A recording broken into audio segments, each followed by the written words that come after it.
Assalamualaikum warahmatullahi wabarakatuh.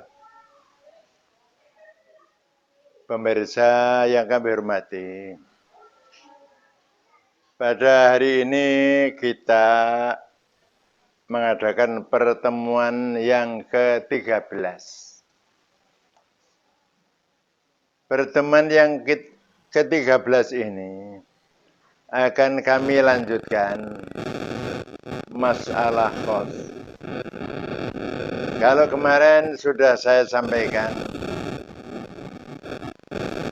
ialah suatu lafal yang mampu menyangkut, menjangkau semua jenis yang dimaksud lafal itu tanpa batas.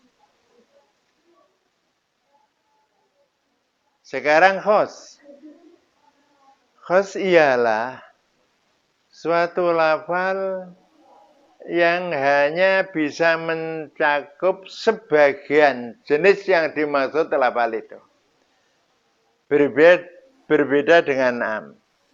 Jadi khos itu bisa mencakup sebagian dari maksud lafal itu, jenis lafal itu.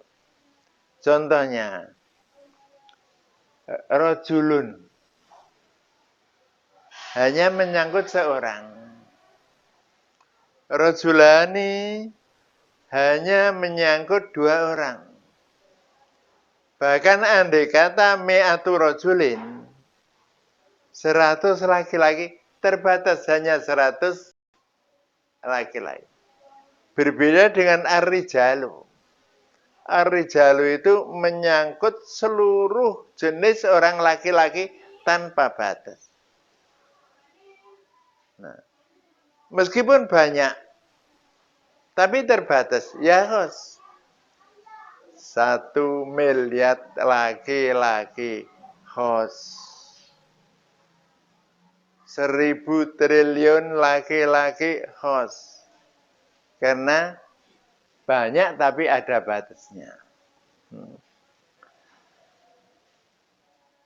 Di dalam Al-Quran maupun hadis, tidak lepas al-lafal itu adalah yang mempunyai arti am dan ada yang mempunyai arti khos. Sekarang apa taksis? Jadi di sini kita ada 3 macam yang akan kita jelaskan. 1 khos, seperti lafal tadi. Terus taksis. Taksis itu ialah mengeluarkan sebagian yang tadi masuk am. Jadi mestinya masuk am, tapi dikeluarkan. Tidak masuk ke dalam am. Contohnya, innal insana lafi khusrin. Sesungguhnya manusia itu rugi. Jadi semua manusia, baik iman, kafir, Kristen, Yahudi, Hindu, semua rugi. Tapi ada sebagian manusia yang tidak ikut rugi. Illalladzina amanu wa amilus sholihat. Kecuali orang-orang yang beriman dan beramal soleh. Nah, ini tidak ikut rugi. Itu namanya tahdid, mengeluarkan sebagian yang tadinya masuk am, dikeluarkan tidak masuk. Sekarang, kalau mengeluarkan sebagian yang tadinya masuk am, tidak menjadi masuk, itu namanya taksis. Lah, lafal yang mengeluarkan itu disebut lafal mukhassis. Jadi ada khos, ada taksis, ada mukhassis. Taksis tadi ialah mengeluarkan sebagian yang masuk am, tidak masuk.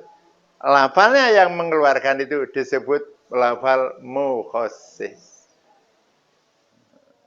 Yaitu illalladzina amanu wa amilus sholihat, itu disebut mukhassis, lafal mukhassis. Karena dia mengeluarkan. Tadi sebagian masuk am, dikeluarkan tidak masuk.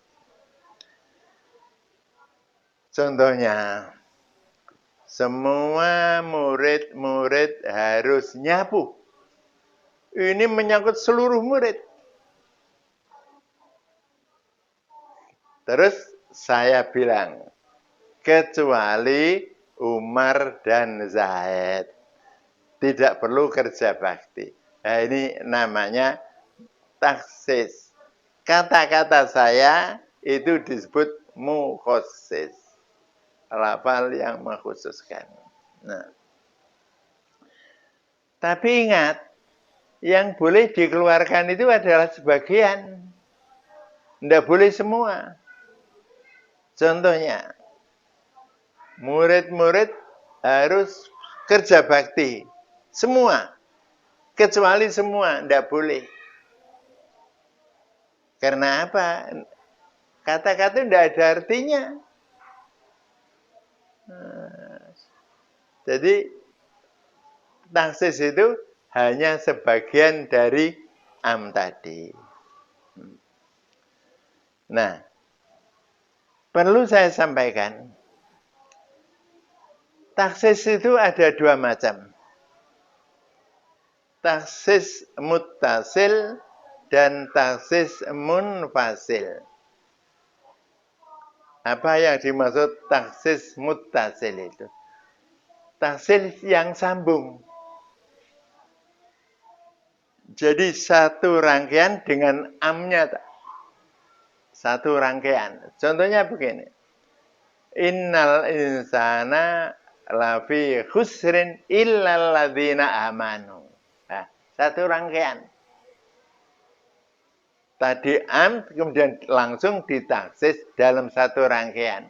Itu namanya taksis muttasil. Berbeda dengan taksis munfasil. Nanti taksis munfasil yang pisah. Nanti akan saya jelaskan. Nah, di sini perlu saya sampaikan. Taksis muttasil. Jangan lupa, muttasil itu sambung, munfasil itu pisah. Ini akan saya menjelaskan taksis muttasil dulu. Taksis muttasil itu ada beberapa ciri khas bahwa itu taksis muttasil. Pertama, taksis dengan menggunakan lafal istitsna.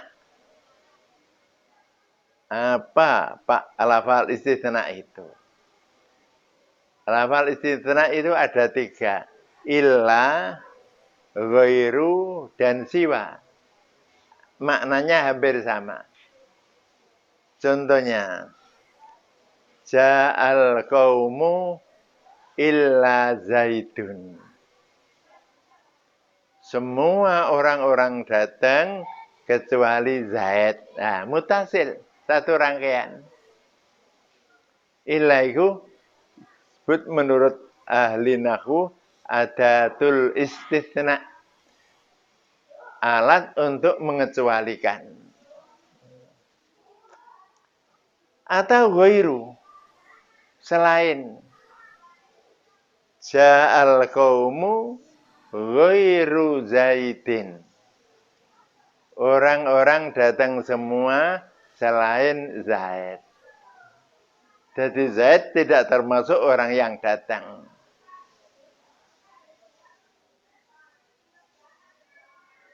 Ketiga adalah siwa. Istitsna itu illa ghairu siwa. Ja'al qaumu siwa zaidin. Orang-orang datang selain Zaid.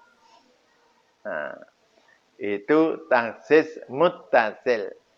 Karena menggunakan lafal istitsna 3 macam itu. Kemudian taksis mutasil yang kedua adalah taksis yang disertai dengan sifat. Apa Pak sifat itu? Sifat itu mudah. Sifat itu semua apa yang tidak bisa berdiri sendiri, tidak bisa kelihatan, kecuali nempel kepada benda lain. Itu sifat. Contohnya, pinter. Pinter tidak kelihatan. Baru kelihatan kalau menempel pada orang. Wah, orang itu pinter. Sifat itu tidak bisa wujud sendiri kecuali kalau sudah menempel kepada benda lain. Bodoh pun demikian. Kuning sifat, biru sifat, merah sifat, hijau sifat. Itu bisa diketahui kalau nempel kepada benda lain. Tinggi, pendek, ya sifat. Itu rumah ini tinggi ya, karena sudah tinggi, sudah nempel di rumah. Atau kelapa ini tinggi. Atau pendek, sama saja. Gemuk, ya sifat. Kurus, ya sifat. Marah, ya sifat. Mereka tidak bisa kelihatan. Pinter, ya sifat. Tidak ada di toko orang beli pinter 1 kilo berapa, tidak ada.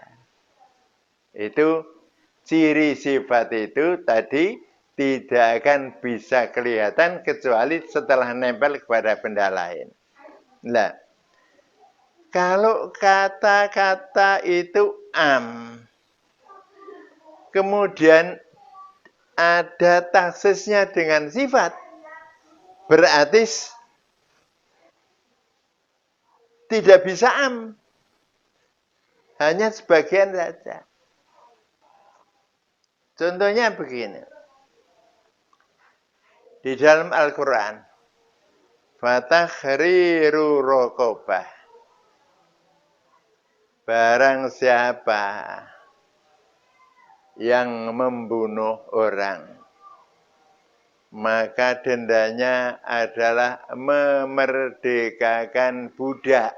Nah, budak tidak diikat dengan sifat, tapi umum. Budak mana saja. Tapi kalau digandengi dengan sifat, tidak menjadi umum. Budak yang mukmin. Nah, tidak sembarang budak. Itu namanya sudah taksis bis sifat. Tidak bisa seluruh budak, tidak. Tapi budak yang mukmin. Oleh karena itu di dalam Al-Quran, fakku rokobatin mukminah. Memerdekakan budak yang mukmin. Kalau dulu umum, Yahudi, Kristen, Hindu, Konghucu boleh. Tapi setelah diikat dengan sifat yang mukmin, ya, menjadi sempit, tidak umum seperti tadi. Nah, semakin diikat dengan banyak sifat, semakin sempit. Contohnya, ada seorang bilang, Mat, saya akan kawin. Carikan perempuan. Nah, mudah. Cari perempuan di mana-mana ada perempuan. Apalagi di pasar. Nah, boleh saja. Tapi kalau diikat dengan sifat, tidak sembarang perempuan. Aku carikan jodoh perempuan yang cantik. Nah, yang elek tidak ikut. Tapi kalau diikat dengan banyak sifat, Semakin sulit. Carikan perempuan yang cantik dan yang kuning. Wah, repot Pak Anwar ini. Kalau cantik, ireng ya banyak. Lalu kalau perempuan cantik dan kuning, sulit. Apalagi tingkat dengan sifat lagi. Yang cantik, yang kuning, dan yang lemu. Nah, semakin sulit lagi. Oh no Pak, tapi guru. Cantik, kuning, guru. Gak gelem. Jadi semakin banyak sifat, semakin sulit mencari, semakin khusus. Taksisnya semakin berat. Apalagi kalau nanti ditambah perempuan yang kuning, yang lemu, ya, yang hafal Quran, wah tambah sulit lagi. Taksisnya menggunakan sifat yang banyak. Nah, taksis dengan zat pasti sambung, mutasil, satu rangkaian.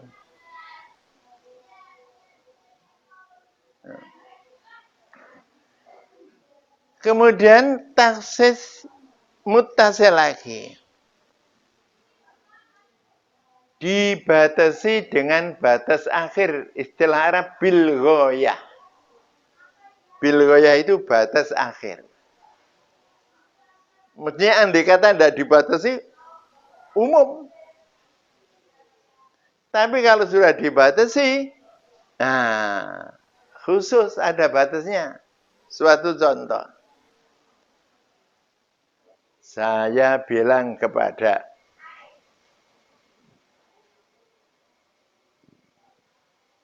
Zainab, Nap, nyapuwo, kene ngalor. Nah, tidak ada batasnya. Jadi sampai nyapu terus ngalur, sampai segoro-segoro ke nyapu. Karena itu tidak ada batasnya. Jadi umum.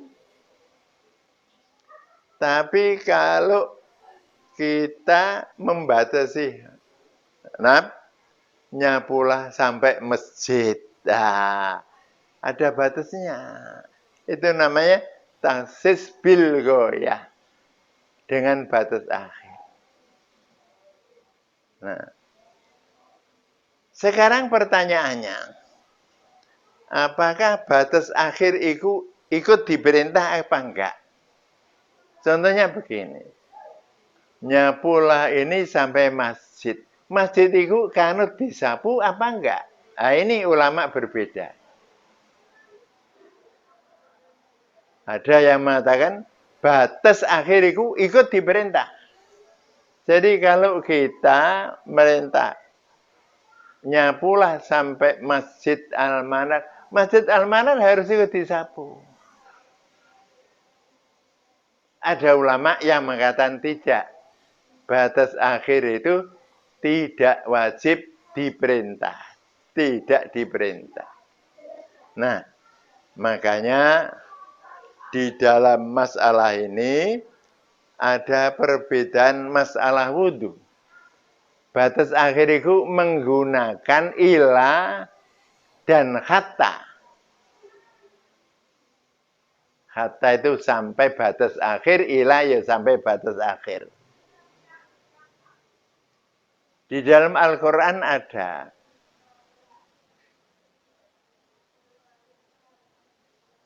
Waghsilu wujuhakum wa aydiyakum ilal marafiq. Basuhlah tanganmu sampai sikut. Ulama-ulama berbeda. Apakah sikut itu wajib dibasuh? Padahal sikut itu batas akhir. Nah, ulama Syafi'i mengatakan batas akhir itu ikut diperintah. Jadi membasuh sikut wajib. Mergo ila kono berarti ila kanut diperintah. Di dalam Al-Quran ada. ila sing batas ikut diperintah. Apa? Subhanalladzi asra bi 'abdihi lailan minal masjidil harami ilal masjidil aqsa. Allah mengisrakan Nabi mulai Masjidil Haram sampai Masjidil Aqsa. Masjidil Aqsa ikut diisra'i Nabi. Jadi ilah batas ikut harus diperintah. Mulane Abu Hanifah, Imam Syafi'i, ilah basuh sikut termasuk wajib. Tapi Abu Hanifah enggak. Batas itu tidak usah diperintah. Alasannya apa? Di dalam Al-Quran ada. Tsumma atimmus syama ilal lail. Kue nyempurnakno poso sampai malam. Malam ndak usah dipasani. Itu pendapat Abu Hanifah. Pembatas itu tidak wajib dilakoni. Tapi saya setuju pembatas itu dilaksanakan sebagai ikhtiyat, lebih hati-hati. Jadi membasuh sikut ikut diwajib dibasuh. Atau batas akhir menggunakan kata. Wala takrabuhunna hatta yathurna. Kamu jangan dekat-dekat istrimu. Nah, kalau tidak ada batas berarti jangan dekat-dekat selamanya. Umum. Tapi ada hatta batas. Tidak boleh dekat-dekat itu. Hatta yathurna. Sampai suci. Kalau suci berarti boleh dekat-dekat artinya kumpul. Nah, ini menunjukkan bahwa batas akhir itu tidak usah dilaksanakan. Itu dari pendapat seperti Abu Hanifah. Jadi kalau sudah suci, sudah boleh. Nah, kalau taksis dengan batas akhir goyah, itu masuk taksis muttasil.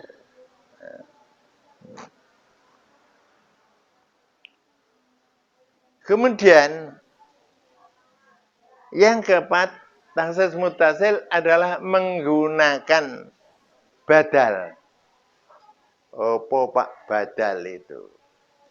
Badal itu artinya menjelaskan kata-kata tadi am dijelaskan menjadi tidak am.